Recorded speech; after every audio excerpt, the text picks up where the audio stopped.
Alfred Cruz Reyes. Yellow team, Catherine Cruz Reyes and Jason J. Pusa. Itigan nyo na po sila. Take a final look. Sila po ang ating mga kandidato at kandidata sa Mr. and Miss Youth Camp 2013. Ngayon po ay tatanungin po sila ng ating mga judges about kung ano po ang gusto nila. So, ayan po. Isa-isa na po tayo lumapit. Yung bakit yung verse? Yung verse. Bakit? Sa verse. Tungkol sa verse.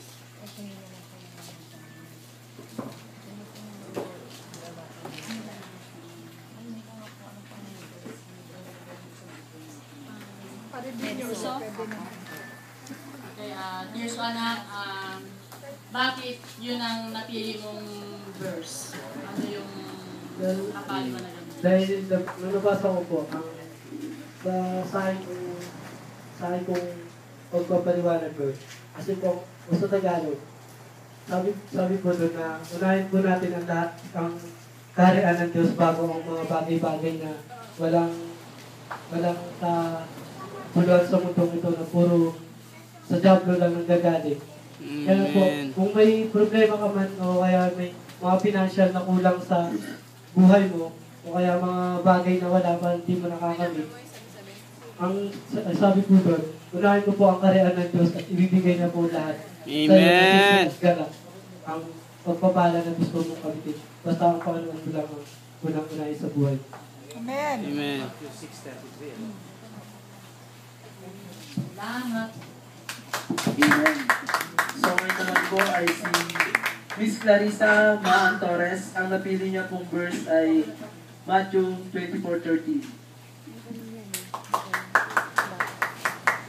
Ang verse po ay, ang manatiling tapat hanggang wakas ay siyang maliligtas. Amen. Sa panahon po ngayon, talagang ligligan na po talaga pagdating po sa pananampalataya ng mga Kristiyano. At malapit na po tumating ang ating Panginoon. Sabi nga po sa isang kanta, sa church po namin, ito ang panahon, di na usawang mag-backslide. Ito ang panahon na pagbabalik loob sa Kanya.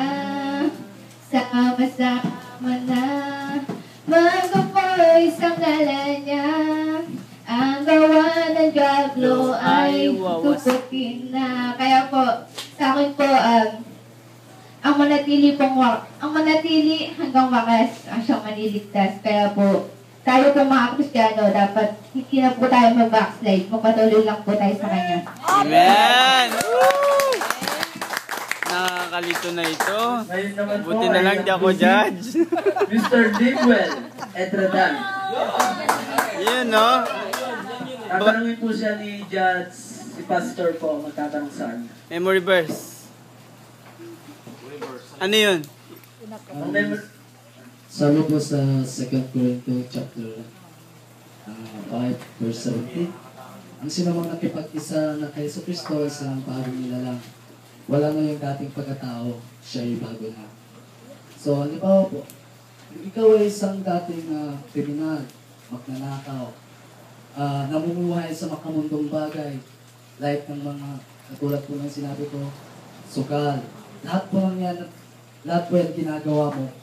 Pero nung makilala mo ang Panginoong si Kristo as a Lord and Savior mo, tanggapin mo siya sa buhay mo, dapat hindi ka na namumuhay sa mga makamundong bagay na yan.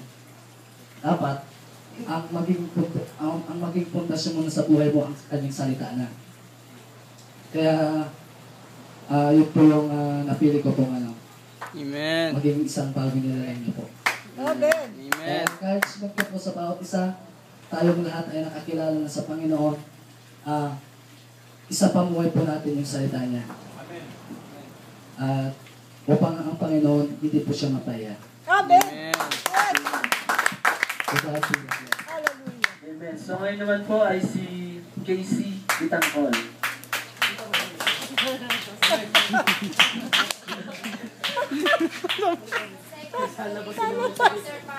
Saan pupunta yun? Sino? Masyado ng puyat. Sino? Si ano, talabas ka. Mel? Sino? Imoy, lalabas. Kaya mo yan. Kaya yan, go Casey. Okay siya anak, bago lang kasi yan. First time niya. First time niya kasi ako'y natutuwa. Kaya mo yan, Case. Naisama ko yung Woo! Bata pa yun. ngayon lang kasi umatin. Go Casey. Kaya mo yan. Nakipag-isa na kay Yeso Cristo, isa na ang bagong nilalang. Wala na siyang, wala na yung dati niyang pagkatao sa isang bagong. Amen. Nung una ko kasi, wala akong pinigilala ko yung sarili ko lang. Pero nung makilala ko na si God, patuloy ako, nagi ako sa kanya yung Patuloy na nagbabago. pinagbago niya ako at patuloy Yes, amen. niya pa rin naman yung ginagawa ko. Amen. Amen. So, ngayon naman po ay ang Green Team, si Aldrin de los Reyes.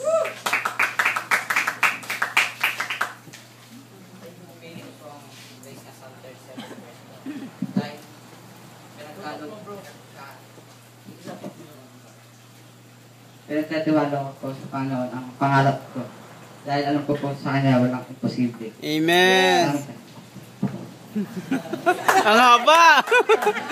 Yun, no? Kala ko may karoktong pa yun eh. Amen. So, More. ngayon po ay si Princess Husay. Mahusay yan. Husay. Talagang halata-halata ko sa mga tayo, pressure na rin siya. Napili ko po yung verse, Philippians 4:13, dahil alam ko po na hindi dahil sa Panginoon, hindi matutupad lahat ng pangarap natin. Yes. Amen. Amen. Hallelujah. So, ngayon naman po ay ang Yellow Team, Mr. Jason J. Husay. Pressure ni mo pa. Mahusay din yan. Lahat pala sila kasama. Ito lang isa wala. Hello. Hello. Ang napili ko po yung Joshua chapter 1 verse 8. Kasi dapat naman po talaga yun po yung gawin ng mga bawat Kristyanismo. Ang pagkulay-kulayan ng libro ng Kautusan. Amen. Upang masunod ang mga nakasaad dito. At upang guminhawa yung buhay.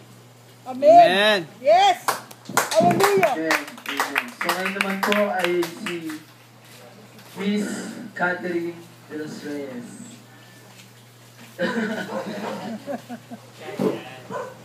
Kaya po dyan, 3:16 po yung napili ko kasi po dahil po sa pag-ibig ni Cristo,